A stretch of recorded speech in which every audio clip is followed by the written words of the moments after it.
Welcome to Living in the Miracle Zone. This is the place to be if you want to live in the flow of synchronicities and miracles in your everyday life. I'm your host, Marcy Shimoff, and I'm a #1 New York Times bestselling author, teacher in The Secret, and the creator of the worldwide program, Your Year of Miracles. And I have spent my life studying happiness and miracles. And in this podcast, we bring to you extraordinary miracle stories that will inspire you and groundbreaking miracle tools that will show you how you can live your most miraculous life. And it is my heartfelt intention that we have a fabulous time together. So welcome to the Miracle Zone.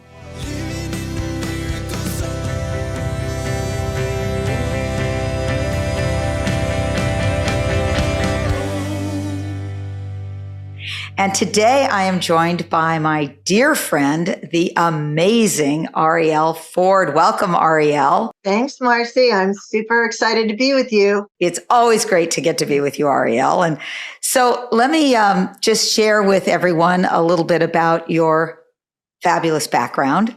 Arielle is famous as the book publicist who launched some of the world's top self-help and spiritual authors. And she went on to write 11 nonfiction books of her own. She is a celebrated love and relationship expert and a speaker and a coach.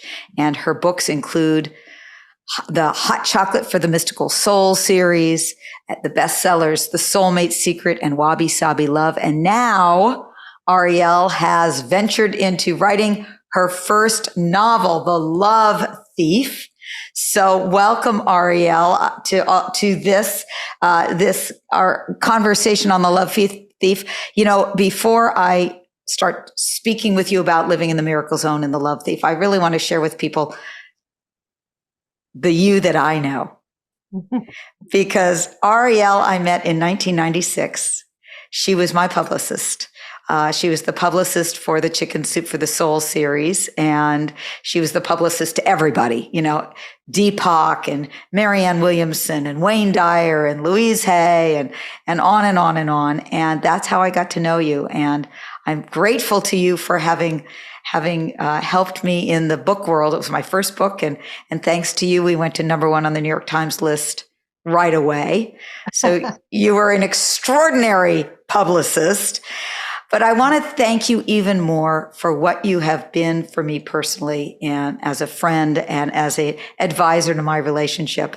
You have been the person, along with our mutual friend, Claire Zammit, who has really told me, Sergio is the one. You stick with him and here's what you need to do. And you have showed me all along the way what I needed to learn so that I could have more of a miraculous relationship. So I really deeply thank you for being responsible for Sergio. Marcy, you're such a compliant student most of the time, so it's not all that hard. And you're the hardest working person I know. I mean, getting you out there doing PR was a pleasure because your answer to everything was yes. Even if it meant getting up at 3 a.m. to do coast to coast, you would do it, you know? Well, I will do what you tell me because I know that what you tell me is always right. This is, you know, you're called the Cupid of Consciousness. And I know why you really have been that for me. So let's just talk a little bit first about how it is you have come to live a miraculous life. Because back in those days when you and I first met, I would think it was safe to say that neither of us was really living a miraculous life. We were living successful lives, but not necessarily miraculous. So how have you come to live a miraculous life? I committed myself to being a student of love when I met Brian, which was in 1997. You know, because I discovered that I was an excellent manifester. I have been since September 12th, 1984 was when I learned the basic essentials of manifesting. But after I manifested my soulmate, I quickly discovered I had zero partnership skills. I had no idea what to do with this soulmate, except that there was a really good chance I was going to blow it. So that put me onto a whole new path of really being personally responsible for not just my happiness, but for how the relationship was going to go. Because I knew that I knew nothing. The thing that I excelled at in those days was being the boss. I could run a business. But being the boss with an alpha male, doesn't work. and I didn't know how else to be. So it was a huge commitment. It was not fun most of the time. It's not easy because I had to open up parts of my brain and my heart that were pretty much in lockdown. So I would say leading a miraculous life was a commitment and still is a commitment. And every single day I whip out my spiritual toolkit and I use it every single day. In fact, Brian and I were at the airport yesterday and I was busy tapping away on this big annoyance that I had. And I had to start by saying, I'm going to be tapping and it's not about you. And you know what, Arielle, I so love that it's a commitment every day and it's something that you do and you use your spiritual tools. And I for those of you who don't know tapping, what Arielle is referring to is EFT, emotional freedom technique. It's a fabulous tool to help release, move through emotions that are where we feel stuck or upset. And so that to me is such a secret to, it's not really a secret. It's the key to living a miraculous life is to actually making a commitment to it and using the tools every day. And yeah, the analogy I like to use is, let's say you decided you wanted to become a runner and you wanted to run a 10K. There's no way that you realize you're going to be able to complete the 10K unless you get up every day, put on your sneakers and go out and start running. Even if the first week you're doing a block and the second week you're doing 4 blocks, we understand that kind of commitment, but having a miraculous life requires a bigger commitment than that because it's really an hour-to-hour emotional management scene, Yes. Because it's so easy to go into spiraling down, oh, this is too hard, or I don't want to, or it's not going to work. And if you're not managing your thoughts and emotions, then you're manifesting all the negativity that's going on in your head. Like my favorite line out there is from Wayne Dyer, where he says, don't believe every thought that you have. Yes. Yeah. Right. Actually, that's one of my chapters in Happy for No Reason is don't believe everything you think. Just because you have a thought doesn't mean that it's true. And, you also mentioned something about how you became a fabulous manifester in 1984 when you understood the laws of manifestation. And just because you can manifest doesn't mean that you're going to have a miraculous life. I think that people get that confused. Oh, I'm going to manifest this and then I'll have a miraculous life. That's not the way it works. It's really about having a commitment to love, to experiencing love, whether you're in relationship with a primary partner or just in relationship with life. It's really that. I really feel like during the pandemic, when we were in lockdown for so long, I actually got to a deeper understanding of manifestation than I've ever had before, because I could dream up something. Oh, wouldn't it be lovely if I had XYZ? And then, of course, I would get it. And then I wouldn't be happy or satisfied. Right. Or I would experience discontent.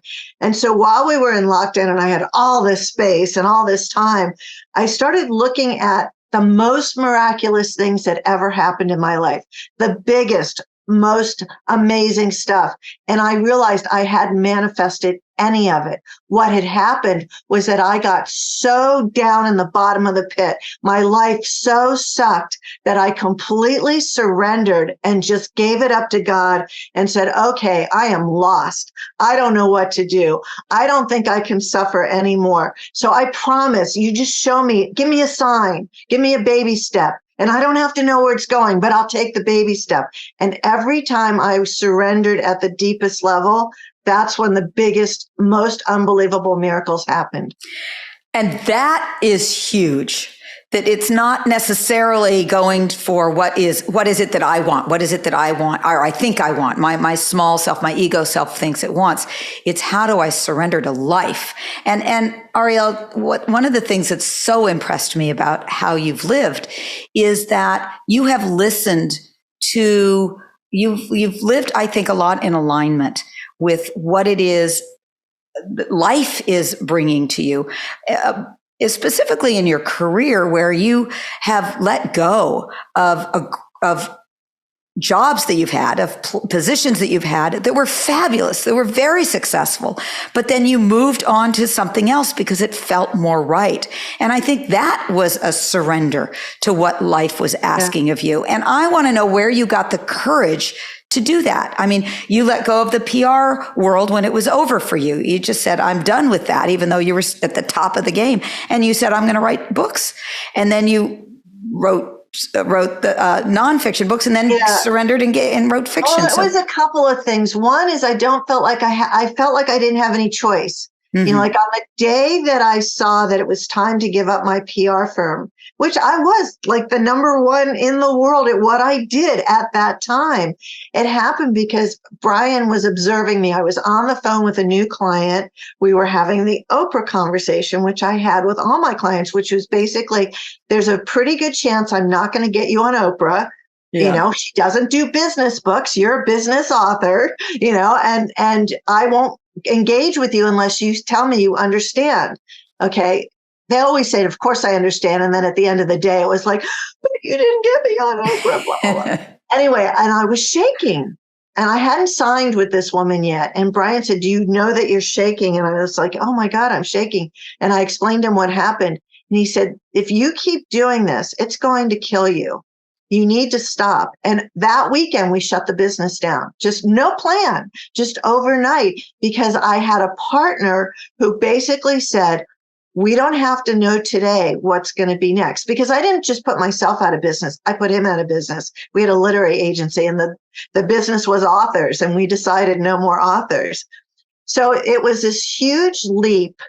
And, you know, I just basically realized, do I want to make myself sick? Which if I keep doing this, I'm going to get sick. Or do I want to be courageous and just hope for the best? And thank God I did that. You know, I'm so grateful that I did it. And was it terrifying? Yes, it was terrifying. And it was one of the best decisions I've ever made. And I've seen that with so many people. When it's really time for people to make a shift, the people that listen and have that trust, that faith, that courage that it's going to work out, and they take that leap. Now, not always, you know, sometimes it's not the right time to take the leap. If you're supporting a family, you take the leap a little differently. But what I've seen is when people have had the courage to step into what's the right next, it brings them beyond what they could have hoped for. And, you know, that's really, that's one of the big misunderstood principles of manifestation is making space, right? You can't put two cars into one parking space. You've got to like open up the parking space. You've got to make the space. You have to step into the unknown. And, you know, for me, one of the hardest parts about life is to be with not knowing. To not know how it's all going to happen. Because I'm a control freak. I want to know it's all going to be okay. You know, and of course I now understand that I'm not supposed to know that. You know, so I have to tow the old car out and leave the space empty to see what kind of car pulls up next. You know, but it's not easy. But it's worth it. And I, like you, I have tended to be a control freak also. And I get that nature abhors a vacuum. And every time I've let go of what's not right for me, what's right for me shows up. And by the way, I have to mention Brian, your amazing husband. And I just, you know, we knew each other for a year. We were these both single women that would be talking on the phone about what the next what the next interview was for me. And we'd be commiserating about not having our husbands, our soulmates. And when Brian came in, man, he had me at hello. Your husband is one of the saints on the planet. I love him. He is a walking embodiment of what I talk about when I talk about love for no reason. And you really did do it. And I love that he comes from the place where he supports you in living in surrender and trust and faith and living really in the miracle zone, because I think we help each other. That's what we're on the planet for. That's what a soulmate is, a helpmate. And so your latest venture was, and this was just a total calling of your heart, I know, was this fabulous novel. You'd never written a novel. You'd written 11 best-selling books, and now you write The Love Thief, which is amazing. And I want to talk about it. So tell me why you wrote The Love Thief. Well, writing a novel was never on my to-do list. And it all started because one day Brian walked into my office and he said to me, "You should write a book about me. And the book should be called I Married an Alien." And I just said, that is like the dumbest thing I've ever heard. I said, I'm not going to, Keith thinks he's an alien, and he might be, but it's fine, you know? But anyway, he left. I don't know if he was kidding or not. But when he left, I started thinking, well, if I were to write a book about Brian, what would it be about? And I thought, well, it would have to be about his personality, you know, because I call him my love chakra on legs. You know, his purpose in life is to make sure that everyone he comes in contact with has the experience of being loved. And he does it very successfully. Yes. You always feel loved in his presence. And so that was as far as I got. But the next day, the title came to me, the original title. The original title of the book was The Love Walla. And in India and Asia, Walla is somebody who's the best at what they do. And for a lot of reasons we don't have time to go into, it's not the final title, but I fell in love with the title. It's like, oh, yeah, Brian's a love walla. We even have a vanity plate on our car that says the love walla on it. And then the other thing that started to happen was I started to see this movie in my head of what the book was about. And it was interesting, but I kept saying, go away. I don't want to do this. And I could see that the book takes place in Rishikesh, India. And I like Rishikesh. I've been there many times, but I don't know enough about it to write. So then I started thinking, well, if I'm going to write this book and it takes place in Rishikesh, I need to go back to India to do research. However, a business class ticket is $7,000, and I'm way too tall to sit and coach for 21 hours. So I said to God, I said, okay, God, here's where the miracle was. I said, God, if I'm supposed to write this book, I need to manifest a business class ticket to India. And 2 days later, I had the ticket in my hand. So that's where the miracle started, you know, and that's when I knew I was meant to write this book that I didn't want to write. And all along the way, crazy stuff was happening, you know, and it even though it took me 4.5 years to write it, the actual story was easy. The actual putting the story into fiction at a high level was the hardest thing I've ever done in my entire life.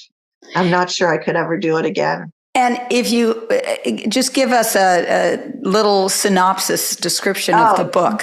So the book is a romantic spiritual thriller, and it has a very juicy revenge subplot and a big, surprising, happy ending. It's about a 38-year-old woman who her entire life has been looking for the one, and she wants the white picket fence and the 2 kids and a dog, and it keeps evading her until one night under a firework-filled sky, she meets him, and they fall madly in love, and it's everything she ever hoped for until it isn't. Turns out he's a sociopathic, toxic narcissist, and he breaks her heart, crushes her dreams, but eventually karma intervenes and she gets the best revenge without having to kill him.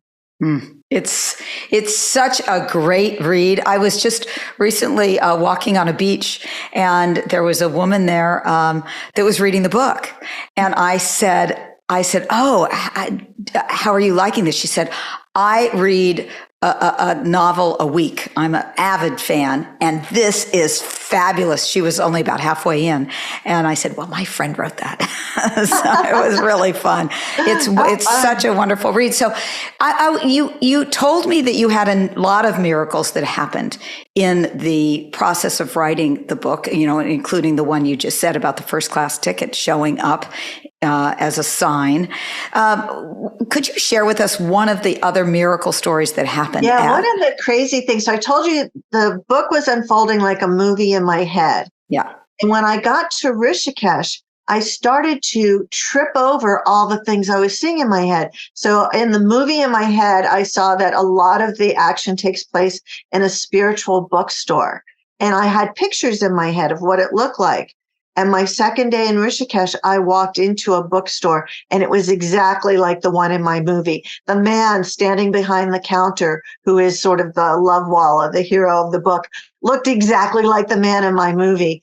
And then later that day, I went into the center of town of Rishikesh, and I had this thought, oh, I'd really like to have one of those blessings where they put a red string around your wrist. And I turned around and there was a man dressed as Hanuman, the monkey god. And he walked over to me and he said, "Madam, may I give you a blessing?" So stuff like that kept happening. There was another time I was sitting in my hotel room and I was suddenly really hungry and I was craving, and I'm not a vegetarian, but I was craving vegetables. And our mutual friend Sadhviji sent me a text. "Oh, I just wanted you to be aware. I've sent my driver over to your hotel with a box full of freshly cooked organic vegetables." Stuff like that. So I didn't have to, it was instant manifestation. It was beyond like, oh, I'd like this. Let me, get more specific. Let me put my attention on it. It was instant. And that, it was miraculous. And this is what I call living in the miracle zone. It's being in the flow of life. It's living where our desires are there, and just there is that spontaneous fulfillment of desire without doing a lot of efforting. Well, it's here's just a being question in the flow. for you. Yeah. So was I craving the vegetables because Sadhvi was already preparing them for me? Right. Or did my desire cause her to go and get them? Or what Deepak would say, because I've had this conversation with him, he said it was both. And then he would explain like string theory to me or something like that. So I think it was both. I craved them because they were coming, and they were coming because some part of me wanted them. I was actually going to ask you the same question, and I agree. I agree with Deepak. Who's not going to agree with Deepak on that subject? But I think it is simultaneous, and this is the flow of life. This is what is, I believe, meant to be when we're living in the flow of life. And Arielle, I would be remiss to not ask you, the Cupid of Consciousness and the queen of Soulmate Secret, which, by the way, I was very happy to be. My relationship with Sergio is one of the stories in Soulmate Secret. And we split up for a little while, Sergio and I, for a few years. And Arielle kept saying, no, you're going to get back together. I said, no, Arielle, you've got to take our story out of the book. She said, no, you're going to get back together. And so, sure enough, we did. And we got back to we've already been back together for 10 years or more. So I would love for you to share with us, because you've so much helped me in healing my relationship and using Wabi Sabi Love and Soulmate Secrets. How do people shift their relationships to be more in the miraculous? And this is both for people who are already in a primary relationship, or for those who are really wanting to draw in their soulmate, or for those just in general in any of their friendships. How do we do that? There's a bunch of stuff involved in there. So the first one is, I believe we're all personally responsible for our own happiness. If you're looking to your mate to supply your happiness, you won't ever be happy. You need to first be happy and be willing to be unhappy when you are, but know that you're at your core, you're responsible for your own happiness. And then, of course, you have to learn good, clear communication. It's not your partner's job to psychically know everything you want, or even provide everything that you want. So many people think, well, if he really loved me or she really loved me, they would do such and such. No, that's nonsense. It's really more about mutual respect. Like, he likes to do that. I like to do this. I'll go do this with, Marcy and Claire, and he can go do this with Sergio and Craig. And you don't have to be together all the time. And then you also really, we had this conversation this weekend. You have to choose your best friend wisely. If you're choosing somebody based on feelings, like, oh my God, I'm so in love and I've never felt like this before, and there's champagne bubbles going through if that's how you're choosing a partner, you're doomed for failure. because the state of being in love, or what we call being in love, is nature's greatest drug high. It's your brain on drugs. It has nothing to do with real mature adult love. It's how nature gets us to procreate. We're like, oh, you're my partner. I've known you so many lifetimes. Let's have babies. And then you're stuck together. So understanding the state of being in love, or what I like to call the socially acceptable form of insanity, is not the way to choose a partner. You want to choose a partner on 5 things. You need connection, compatibility, communication, which must be learned, because I don't know anybody who came into a relationship knowing how to be a good communicator. Some chemistry, although sexual chemistry is actually the least important factor in a successful long-term relationship, which surprises a lot of people. They think that's so important. But ultimately, you need some chemistry, but it doesn't if it's to the moon kind of chemistry, that's kind of a red flag. The single most important glue is a shared vision for the future. Okay, this is what's important to me. I want to live and look at the ocean. I want to live in the mountains. I need to be in nature. You can't have somebody who has a passport in their purse at all times be with an agoraphobic. It's not going to work. So the shared vision for the future is the most important. Doesn't mean you have to share everything together. Like imagine, like I don't meditate for lots of reasons. I do other things. I do heart math, but I don't meditate, even though I have been given mantras by some of the biggest people on the planet. Brian's a meditator. Imagine if Brian had said, oh, I can only marry somebody who's a meditator. We would have never been together. So the rules that people made up, oh, I have to have somebody who does this. You don't actually know what you need, because what happens, no matter how long your soulmate wish list is, you're going to get stuff you never asked for that turns out to be the greatest gift that you didn't know that you needed. And that was such a big piece for me. I love all 5 of those things, and I'm glad to say Sergio and I have them, and communication we continue to work on all the time. But one of the things that you really helped me with is understanding loving the imperfections, the Wabi Sabi Love piece, and how to appreciate even that. Maybe you could speak for just a moment on that. Sure. So Wabi Sabi is a Japanese aesthetic that honors all things old, worn, imperfect, and impermanent. And it seeks to find beauty and perfection in imperfection. So I'm imperfect, you're imperfect. We both know how imperfect we are. But we have to find somebody who's going to love all our quirks and nuttiness and neurosis and weirdness, and understand that everybody's got this mishigosh. We just do. And you're not going to change it. It generally in every relationship, and this is sort of the big secret people don't know, there's usually an on-time person and a late person. There's a hot person and a cold person. There's a person who wants sex twice a day, one wants it once a month. There's somebody who's always late and on time. I mean, there's all these dichotomies, and that's normal. That's normal. And then you have to find ways to find the perfection in it. I'll give you a quick story about this. It's a really stupid one, but I like it. So imagine that this is a tube of toothpaste. Now, I remember I would go into the bathroom and I would see my tube of toothpaste. And just so you know, Arielle is holding up a eyeglasses case. Yeah, eyeglass case, right? And I'm squishing it really hard from the middle. And I would see that my tube of toothpaste was scrunched from the middle.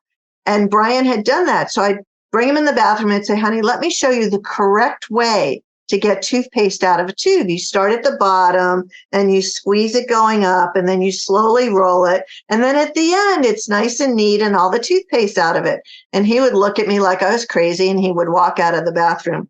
Well, this went on for quite a while. He was always, killing the tube of toothpaste. And I started to think, well, what's the solution to this? Because it bothered me. I don't know why, but for whatever reason, it made me not like him when I saw what he did to the toothpaste. So I thought, okay, I'll get 2 tubes of toothpaste. They'll be his and hers. But then I realized it would still bother me when I saw his. And then I started to think, well, what would be the Wabi Sabi solution to this? And I held the toothpaste in the palm of my hand and I said, okay, toothpaste, what's good about you? And the toothpaste spoke to me and it said, thank God he brushes his teeth. Ah, great. And from that day on, because even today he still does that. But Right. now every time I see the mangled tube of toothpaste, I smile. Oh, Brian brushed his teeth again. He'll still have teeth when we get old together. So that's Wabi Sabi Love. That is reframing. Love that reframing. And, you know, when you say that it's about loving the imperfections, we need to love the imperfections in each other, be with people who love our imperfections. Yes. Ultimately, it starts with us loving our own imperfections. You know, I think that it's important to not expect the other person or anybody else, whether you're in a relationship or, you know, primary relationship or not.